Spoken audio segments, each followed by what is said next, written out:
नमस्कार, तुमचं स्वागत आहे दैवशाला रेसिपीजमध्ये। तर आज आपण पाहणार आहोत लसणाचं तिखट। खायला अतिशय चविष्ट, नक्की करून पाहताल। चला तर त्याच्यासाठी लागणारं साहित्य आपल्याला लसण घ्यायचं आहे, गड्डी अर्धवट ठेचून, एक वाटी तेल, लाल तिखट दोन चम्मच, अर्धी चम्मच हळद, चवीनुसार मीठ, थोडीशी मोहरी, जिरे आणि हिंग, आणि आपल्याला 2 चम्मच घ्यायचं आहे गव्हाचं पीठ। तर आपल्याला ही मी कढई ठेवून घेतलेली आहे, गरम करून घेऊ आणि त्याच्यामध्ये आपण जेवढं तेल घेतलं आहे ते टाकून घ्यायचं आहे आणि ह्याला चांगल्या तऱ्हेने गरम होऊ देऊ। पाहू शकताय तुम्ही चांगलं गरम झालेलं आहे। आता त्याच्यात मी मोहरी टाकत आहे, मोहरी टाकून घ्यायची आहे, चांगली तडतडू द्यायची आहे आणि आपल्याला त्याच्यामध्ये हे एक जे गड्डी लसूण अर्धवट ठेचून घेतलेला आहे तो टाकायचा आहे आणि आपल्याला ह्याला चांगलं गुलाबी कलर रंग येजेपर्यंत आपल्याला त्याला परतवून घ्यायचं आहे। छानपैकी त्याचा कच्चेपणा निघून गेला पाहिजे असं आपल्याला त्याला परतवायचं आहे। पाहू शकताय तुम्ही हे खायला अतिशय टेस्टी लागतं। बेसनावरती, खिचडीवरती, अगदी पोळीवरती पण आपण टाकून खाऊ शकतो।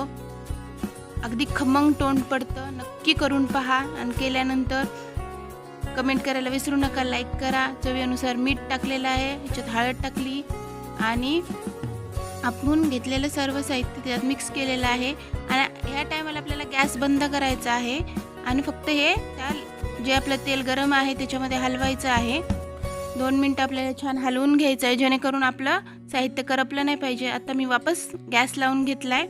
अगदी 2 मिनिटांसाठी आपल्याला कमी आचवर परत ते गरम करून घ्यायचं आहे जेणेकरून त्यातलं थोडंसं तिखट आणि पीठ सगळं साहित्य छान गरम झालं पाहिजे, त्याचा कच्चेपणा निघून गेला पाहिजे असं।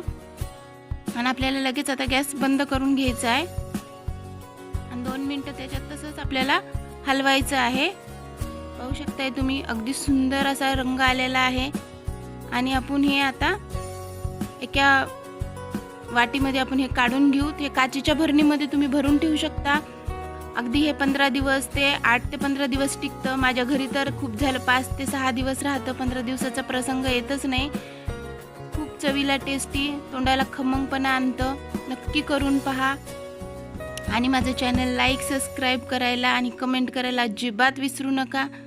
धन्यवाद तुम्ही ही रेसिपी पाहिल्याबद्दल आणि आपण असंच आणखी एका नवी रेसिपीजमध्ये पुढच्या आठवड्यात नक्की भेटू।